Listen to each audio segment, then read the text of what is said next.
The Middle East faces a new reality today, one that is rapidly evolving and fraught with uncertainty. With the sudden and unexpected collapse of Bashar al-Assad's regime in Syria, a power vacuum has emerged. In response, Israel has taken decisive and swift action to secure its interests. It has declared the 1974 disengagement agreement obsolete, a move that has significant implications. This declaration effectively opens a fourth front along the strategically important Golan Heights. This move signifies a dramatic shift in the region's geopolitical landscape, altering alliances and power dynamics. The speed at which Assad's regime crumbled shocked the world, leaving many to speculate on the future of Syria. For years, Assad clung to power despite a brutal and devastating civil war that tore the country apart. Israel, watching closely, seized the opportunity to solidify its position in the Golan Heights, a region of immense strategic value.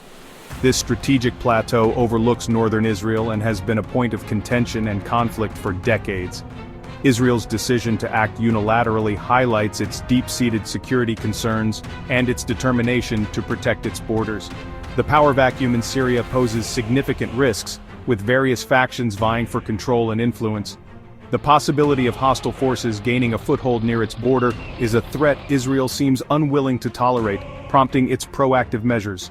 The coming days and weeks will reveal the full extent of Israel's objectives in the Golan Heights, as the world watches closely.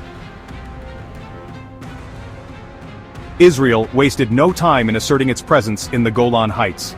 The Israel Defense Forces, or IDF, swiftly took control of the Syrian side of Mount Hermon and the buffer zone.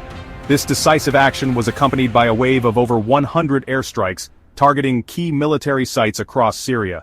These strikes focused on suspected chemical weapons facilities and long-range rocket sites near Damascus. The message was clear: Israel would not allow these weapons to fall into the wrong hands. The operation demonstrated Israel's military capabilities and its determination to prevent threats before they materialize. Prime Minister Benjamin Netanyahu justified the operation, calling Assad's downfall a historic milestone directly resulting from Israeli actions against Assad's allies, Iran and Hezbollah. He framed the seizure of the buffer zone as a necessary measure to protect Israeli citizens from the chaos engulfing Syria. Israel's actions have not gone unnoticed. The international community, already grappling with the Syrian crisis, reacted swiftly with a mix of condemnation and concern. Qatar, Saudi Arabia, and Iraq denounced the move as a dangerous violation of international law and Syrian sovereignty. The United Nations echoed these concerns, stating that Israel's actions violate the 1974 disengagement agreement. The Arab League and Egypt also voiced their disapproval, highlighting the potential for further destabilization in the region. The international community fears that Israel's actions could escalate tensions and spark a wider conflict. The collapse of the Assad regime has also sent shockwaves through the region. Iran, a key ally of Assad, has seen its influence significantly weakened. Syria served as a vital link in Iran's support network for Hezbollah, and its loss will be felt acutely in Tehran. Section 4. The rise of HTS and a new Syria. Amid the chaos and uncertainty, a new power has emerged in Syria, Hayat Tahrir al-Sham, or HTS. This group has taken advantage of the power vacuum left by the ongoing civil war, establishing itself as a formidable force in the region. Formerly known as Al-Nusra Front, HTS, led by Abu Muhammad al-Golani, has rapidly consolidated control over vast swaths of territory, from Damascus to Idlib.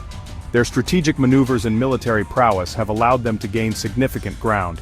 Golani, with reported ties to al-Qaeda, declared Syria free, and vowed to publish a list of officials involved in war crimes.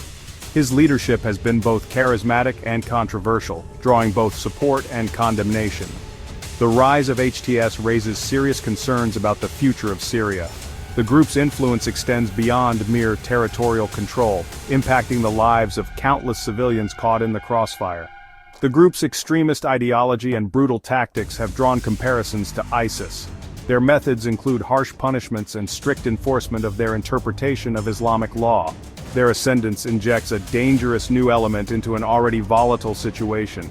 The ongoing conflict in Syria has become even more complex with the rise of HTS.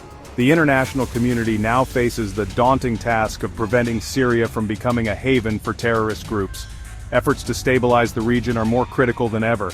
The international community's response to HTS remains uncertain.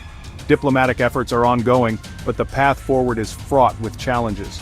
Some countries may be tempted to engage with the group in an attempt to influence its behavior. This approach, however, carries significant risks and potential repercussions. Others may opt for a more confrontational approach, seeking to contain its influence and ultimately defeat it militarily. The future of Syria hangs in the balance as the world watches closely.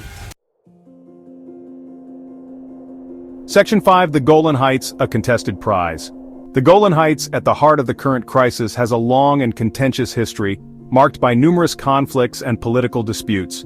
Captured by Israel during the 1967 Six-Day War, its legal status remains disputed to this day, with both Israel and Syria claiming rights over the region.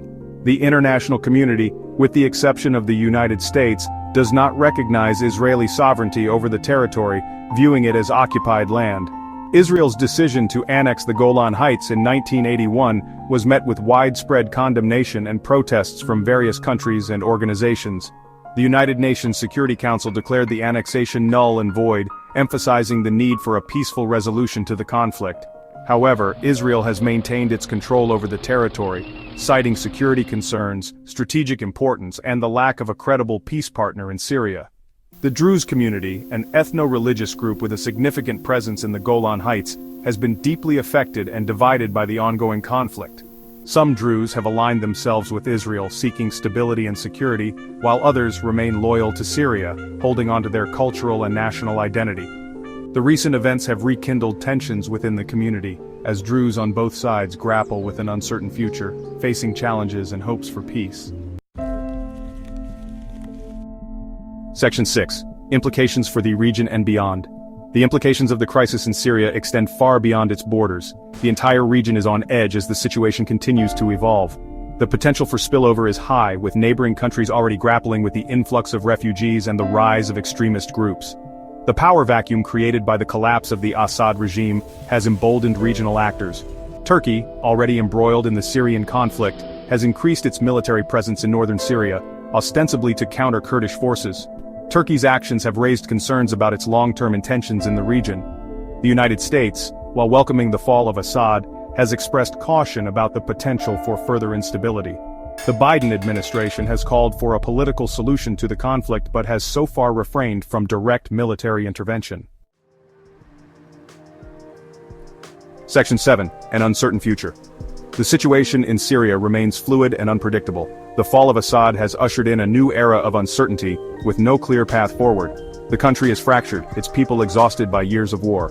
The international community faces a daunting task in trying to rebuild Syria and prevent it from becoming a failed state. The potential for further violence and instability remains high. The rise of HTS and other extremist groups poses a direct threat to regional and international security. The international community must work together to address the root causes of the conflict and prevent the emergence of a new generation of terrorists. The coming months and years will be critical for the future of Syria and the wider region. The choices made today will have lasting consequences. The international community must choose wisely, prioritizing peace, stability, and the well-being of the Syrian people. Israel is seeking peace not only for the Jewish people, for the entire region. Please like and subscribe to our channel. Thank you, and please stay safe during the holidays.